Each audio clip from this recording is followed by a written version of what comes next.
Good morning, everybody. How are you going? I thought I would film you a little update because I'm in the groove of things at the moment. I have managed to get some time to do some stuff. It's really hard when I get a minute to do things for like my blog work and my yoga work because there are so many things that I could do, and it is really hard to make my monkey mind choose one key thing. But I thought I would update you. So I've just finished filming a seated sun salutations class. It is my way of saying, okay, maybe my body is not going to get back to that place I was before as quickly as I hoped. So how do I do it now? How do I take what I enjoy and make it work in my body right now? And so I've got a bit of a seated class that I've been doing. It's based on a classic yoga sequence that I have done for a long time and love. Same principles of movement and breath and all those good things. So I've just filmed that, and as soon as that's all uploaded and edited and all of the work that goes into that, then it will go into the membership. So I'm really working on building the membership team. So basically this year I've identified the fact that I can't keep doing everything by myself. I can't keep doing everything. So I either have to increase my work hours at work or make the yoga and blog work pay a little bit towards my time and all of the costs, because there are costs involved in being able to be a practicing yoga teacher and, you know, host things and create things. So I'm putting it into the membership. There will be a new class in there. The membership is a pay what you can, so it's really affordable, and there's already a good amount of value in there, and I plan on adding more. I want to be directed by what people need so that I'm really targeting the right things. So that's very exciting. The other thing is, I know I talked the other day about what do you do in the middle of the night when you're stuck. Like for me, I don't get stuck awake because I'm way too tired. So I wake up in pain, I fall back asleep, but I wake up and the pain's worse, and then it kind of escalates over the night, and in worst case scenario I wake up with a migraine. But lately I've just been waking up with a really stiff and sore neck and back and a headache.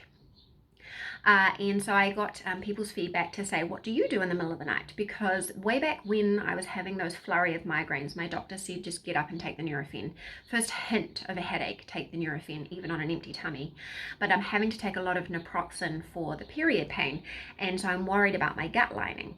So what I came down to is that first night afterwards I took paracetamol at bedtime and did a bit of a massage with some non-medicated cream, got into bed with my heat pack, did my normal thing with my body scan meditation, went off to sleep, and I had the tube of topical, like Voltaren stuff, diclofenac, topical diclofenac, and I had it by the bed ready, and I didn't end up needing it.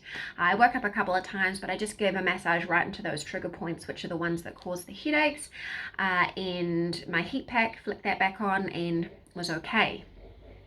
Last night I was not so good. I didn't want to take paracetamol again. I don't like taking medicine preventatively, but I'm not very good at any of that. I need to fix my mindset around that because I've been told for years to push through, and that's still the first thing in my brain. Anyway, I didn't take the medicine. I did do a bit of a massage and stretch, and I did obviously go with my heat pack, but it was another one of those nights where you wake up and it just progressively gets worse over the night, and woke up with a headache and not being able to move very well. So yeah, it didn't go so well for me last night, but I think that I'm going to try that again with taking the paracetamol and putting the diclofenac cream beside my bed. No, I can't keep the word diclofenac in my head, but anyway, keeping it in my in the vicinity so that I wake up and I just put it on. The thing about topical NSAIDs is that they typically like result in negligible blood levels, so they do the job at the muscular level but don't seem to penetrate the into the blood as well. So it means that it protects your tummy because you're not getting it near your gut lining. So I'm going to give it a go and see how it works, because that's a good first line defense. But as I said, the night I had it out, I must have scared the pain away that day. So anyway, I'm working on managing my pain better this year. I'm not very good at that. Last year I was given advice to take one of my medicines that I have in a more preventative manner, because I know that, like, for example, when I sit down to work and I sit at the computer for any amount of time, I end up with neck pain and a headache, and that day is just not very fun. And so I've kind of learned to get around it, but actually, why not just hit the nail on the head and try something better? So I bought some pain patches to try, which I shared about on my Instagram stories, and unfortunately they were deep heat pain patches, but they were only actually heat. They weren't actually any of the stuff that they put in the actual cream. So it was awkward using it on my neck. It didn't want to stick because they say, if it's a flexible joint, you should put dressing tape on it. And I'm like, it's summer. I don't want to walk around with like a huge dressing tape thing on my neck. But anyway, so it didn't really stick. And then I moved it lower down just to see. And the warmth was nice, but it didn't really do anything. So that's off the list. It might work for some people. And I do have a similar patch to try during my period. That actually does have some creams in it. I think it's menthol and something else. I'll report back anyway about that. I'm going to create a blog post and a video about that. But just to see how it goes, keeping it on my back, because of course you can't walk around with heating pads on your back the whole day, and the naproxen only does so much towards the period pain that I experience. So I'll work on that. But the next thing I want to do is talk to the doctor about any maybe prescription strength topical pain creams that I can use for these pains, because that's another issue that's coming up for me all the time, is that I use heat a lot to manage pain, but in the summer that is very difficult. And if I was to go like overseas with my husband, like he's got a few trips planned for work and he would like me to come with him for some of them, and if you're going to a hot place, how can you get any relief when your pain needs targeted heat, but at the same time being hot makes you sicker? I get heat intolerance. So it's a very strange thing. You'd think that maybe being in the heat would like help, but it doesn't. So anyway, all that to say, I'm trying to work on that this year.